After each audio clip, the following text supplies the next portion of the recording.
Hello friends, मैं हूं अजीज शेख। आप देख रहे हैं movie stock movie explain channel, जिस पर आज मैं एक्सप्लेन करने वाला हूं नेटफ्लिक्स पर रिलीज हुई फिल्म प्रोजेक्ट पावर। पहले इस फिल्म को नेटफ्लिक्स पर हिंदी में भी रिलीज किया गया है, इसलिए मेरे हिसाब से तो आपको फिल्म देख लेनी चाहिए, क्योंकि यहाँ पर मैं फिल्म की स्टोरी को बिल्कुल स्टेप बाय स्टेप नहीं समझाने वाला कि कौन सी सिचुएशन में क्या चल रहा है क्या नहीं। यहाँ पर मैं सीधे सीधे पॉइंट की बात करूंगा और उन सारी चीजों को एक्सप्लेन करूंगा जिन्हें फिल्म में पूरी तरीके से एक्सप्लेन नहीं किया गया, और ये भी बताऊंगा कि फिल्म के सीक्वल के आने के चांसेस है भी या नहीं। तो चलिए अब एक मेजर स्पॉइलर वार्निंग के साथ शुरू करते हैं इस वीडियो को, लेकिन आगे बढ़ने से पहले एक छोटी सी रिक्वेस्ट, चैनल को सब्सक्राइब, वीडियो को लाइक और शेयर करने की।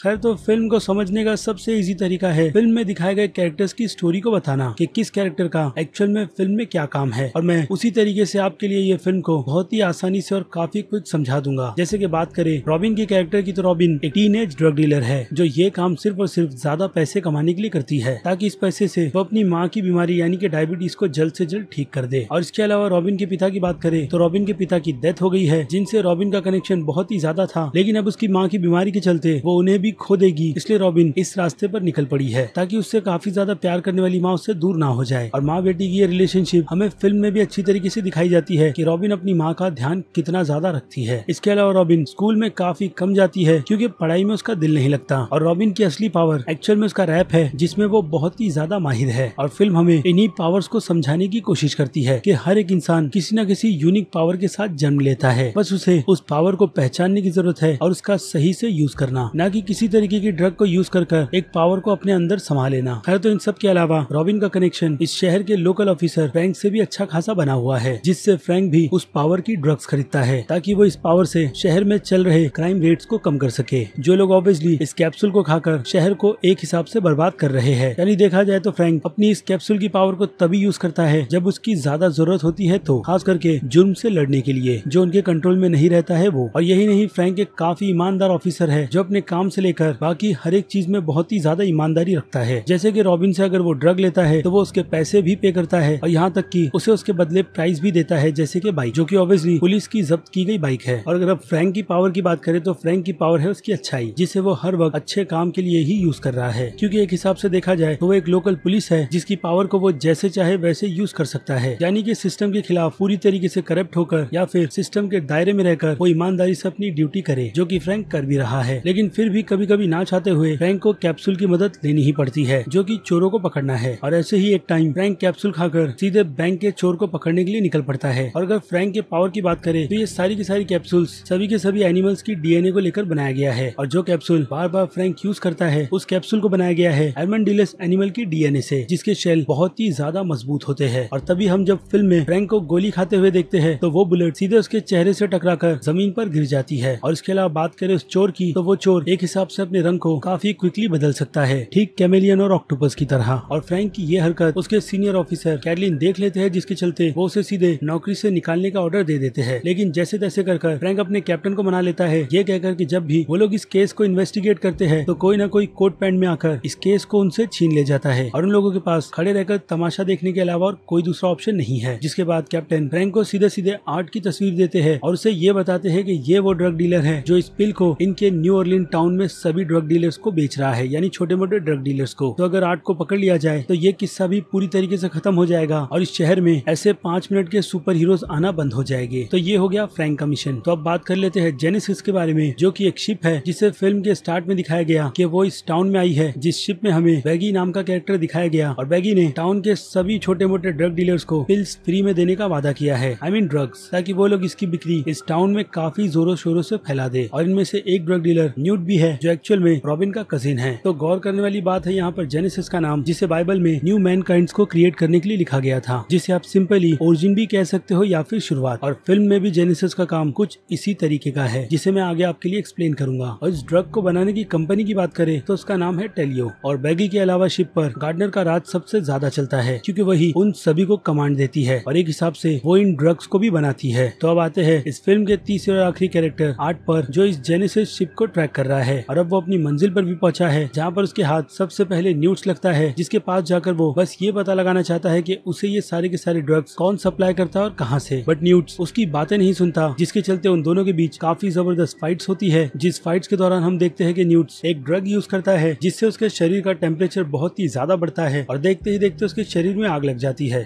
तो हो सकता है कि इस ड्रग को पोलर बेयर के अलावा बाकी और दूसरे एनिमल्स से मिलाकर बनाया गया हो, जो मौसम के हिसाब से खुद के शरीर का टेम्परेचर बदलते रहते हैं, खास करके पोलर बेयर। लेकिन गुस्से के चलते न्यूट्स 2 और टैबलेट्स को खा लेता है, जिसके चलते उसका शरीर एक्सप्लोड हो जाता है और आर्ट्स को सिवाय उसके फोन के और कुछ नहीं मिल पाता, जिस फोन से उसे पता चलता है रॉबिन के कैरेक्टर के बारे में। जिसके बाद आर्ट्स उसे जाकर रेस्टोरेंट में बुलाता है और बाद में किडनैप भी कर लेता है। तो अब बात कर लेते हैं आर्ट के कैरेक्टर की पूरी डिटेल के बारे में और इस कहानी के भी। आर्ट का कैरेक्टर एक एक्स मरीन है, जिसे शायद उसके दोस्तों के साथ मिलाकर उस पर एक्सपेरिमेंट किए गए थे और ऑब्वियसली ये सारे के सारे एक्सपेरिमेंट और किसी ने नहीं बल्कि खुद गार्डनर ने किए होंगे। लेकिन जैसे जैसे कर आर्ट्स उसके चंगुल से बचकर भाग गया, जिसके बाद उसने अपनी एक अलग ही दुनिया बनाई, जिस दुनिया में वो अपनी वाइफ और एक लड़की के साथ रहता था। लेकिन देखा जाए तो गार्डनर अभी भी आर्ट पर नजर रख रही थी, जिसके बाद शायद उसे आर्ट की बेटी टेरिसा के पावर्स के बारे में भी पता चला, जो कि एक म्यूटेंट बॉर्न है, जो ऑब्वियसली आर्ट के डीएनए को मिलाकर बनी है। और सिंपली तौर पर कहूँ तो हम टेरिस को एक सुपर हीरो भी कह सकते हैं, जिसकी पावर्स कभी भी खत्म नहीं होती। और अब उसी के डीएनए से मिलाकर गार्डनर एक ऐसी पिल बनाना चाहती है, जिसे खाकर इंसानों की पावर्स जो उनमें रहेगी वो कभी भी खत्म ना हो। लेकिन इस रिसर्च के लिए उसे अच्छे खासे पैसे चाहिए, जो पैसे उसे बैगी लाकर देगा एक बड़ी रशियन वुमन के साथ डील कर।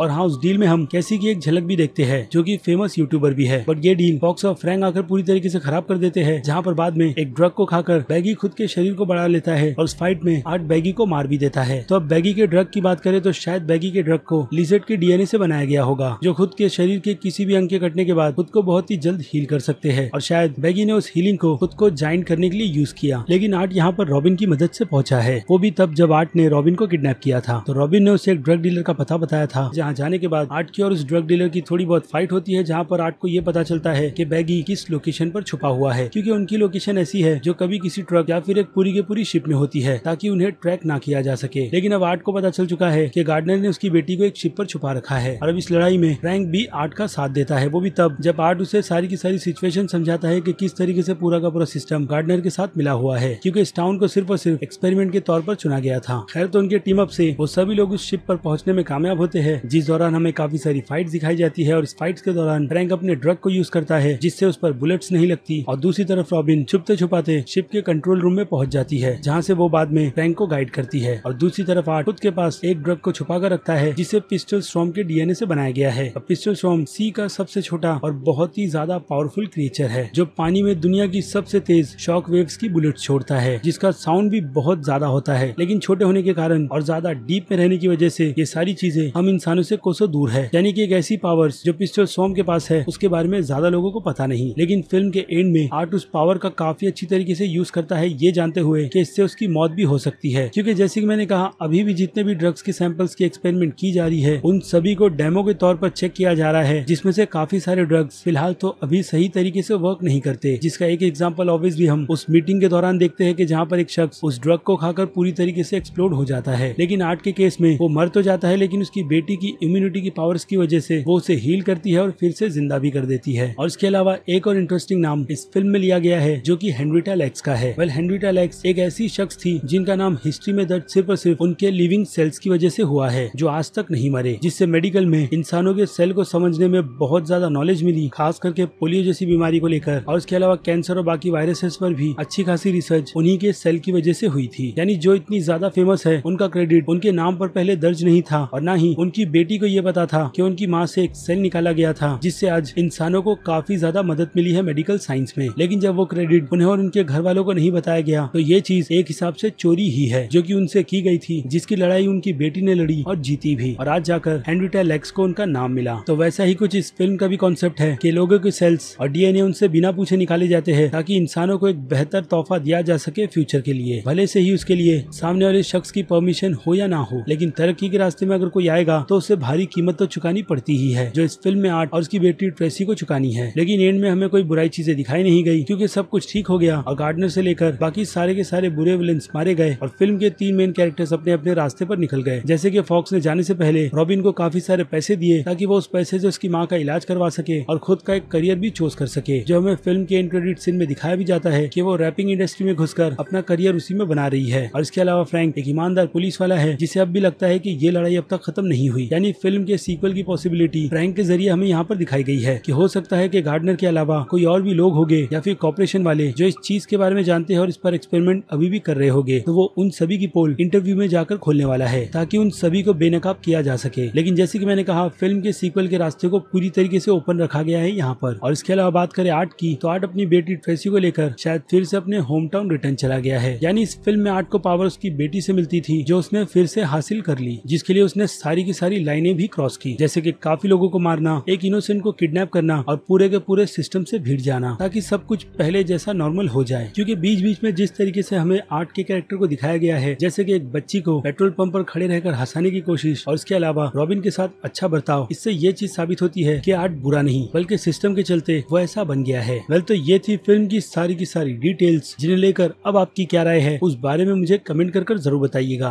कि अगर आपने ये फिल्म देखी है तो ये सिंपल सी फिल्म आपको स्टार्ट में कितनी ज्यादा सिंपल लग रही थी और इस डीप एनालाइज के बाद ये फिल्म आपकी नजर में अब कितनी ज्यादा बदली है। उन सभी बारे में मुझे कमेंट कर जरूर बताइएगा। और इसके अलावा अगर आपको मेरा काम जरा सा भी पसंद आया है तो मेरे इस वीडियो को तो लाइक करना बिल्कुल भी मत भूलिएगा ताकि मुझे मोटिवेशन मिलती रहे इस टाइप के कंटेंट को अपने चैनल पर कंटिन्यू रखने की। तो चलिए अब खत्म करते हैं वीडियो को यहीं पर। मैं हूँ अजीज शेख, आप देख रहे थे movie stock movie explain channel, जिसे अगर आपने अभी तक सब्सक्राइब नहीं किया तो सब्सक्राइब कर लीजिए और बगल में बने हुए इस बेल आइकन के साथ साथ नोटिफिकेशन को ऑल पर क्लिक कर दीजिएगा। इससे होगा ये कि मैं अपने चैनल पर जब भी कोई नई वीडियो अपलोड करूंगा आपको उसकी नोटिफिकेशन सबसे पहले मिलेगी। इसलिए चैनल को सब्सक्राइब, वीडियो को लाइक और शेयर करना तो बिल्कुल भी मत भूलिएगा। और अब मैं मिलता हूँ आपसे अगले वीडियो में, तब तक के लिए बाय।